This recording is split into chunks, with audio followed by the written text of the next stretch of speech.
A growing trend across the country has school districts moving to just 4 days a week. In Texas alone, over 70 school districts have switched to a 4-day week in the past 3 years.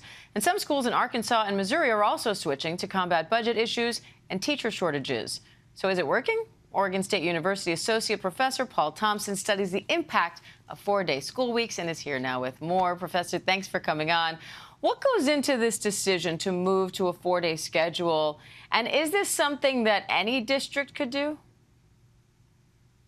So traditionally, this has been, things schools have considered around cost savings. But more recently, schools are making this switch due to issues of teacher shortages across the country, trying to retain and recruit teachers. This is what's driving these trends in Texas, Missouri, Arkansas, like you just mentioned. And not all schools could consider this, right? States have to kind of change their state laws around minimum instructional days and change to this kind of equivalent minimum instructional hours per year. And so states that have made those changes in state policy, those are the states where we're starting to see 4-day school weeks pop up. So what are some of the negatives of a 4-day school week? I think, the biggest negative we're seeing in the research is around student achievement, right? So schools that switch to the 4-day school week, they're generally reducing how much time students are in school in front of a teacher, around peers, and that seems to have a negative impact on their achievement. So we looked at this in Oregon. Schools were reducing time in school for students by around 3 to 4 hours per week, and that linked almost directly to the achievement declines that we saw for students in grades 3 through 8. We've seen similar declines for younger students in early elementary. But when you look at high schoolers, you don't necessarily see the same negative impacts, right? These are maybe schools where students are already missing a lot of in-seat time for extracurricular activities. And so, how much students are in front of the teacher seems to matter a lot. And if you look nationally, we see the same thing. So this kind of brings us some policy implications that if you're a school worried about student achievement, maintaining time in school in some fashion seems to be key.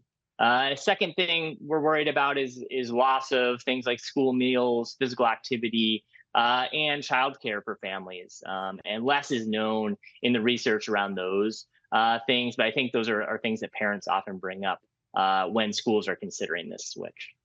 What about socially? How are students impacted on that front by less time in the classrooms? And are there some workarounds for some of the issues you just mentioned?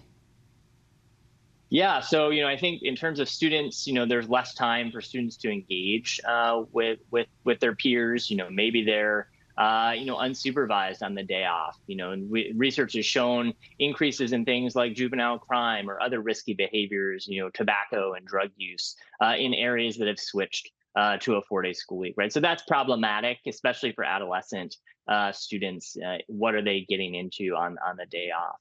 Workarounds in terms of addressing some of these things. In terms of achievement, I think there's some clear things schools can do.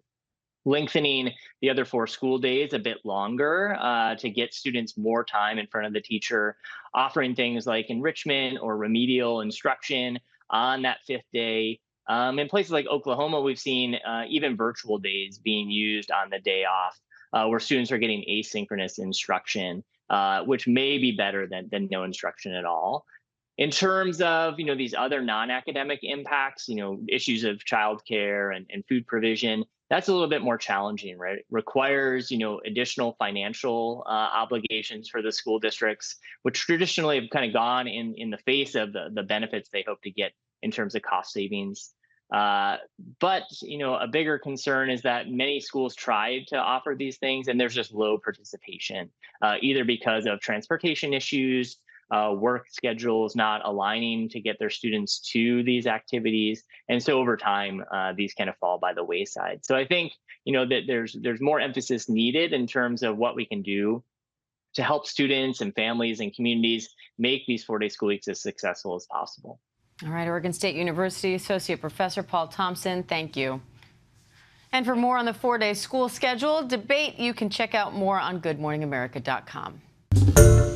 Hi, everyone. George Stephanopoulos here. Thanks for checking out the ABC News YouTube channel. If you'd like to get more videos, show highlights, and watch live event coverage, click on the right over here to subscribe to our channel. And don't forget to download the ABC News app for breaking news alerts. Thanks for watching.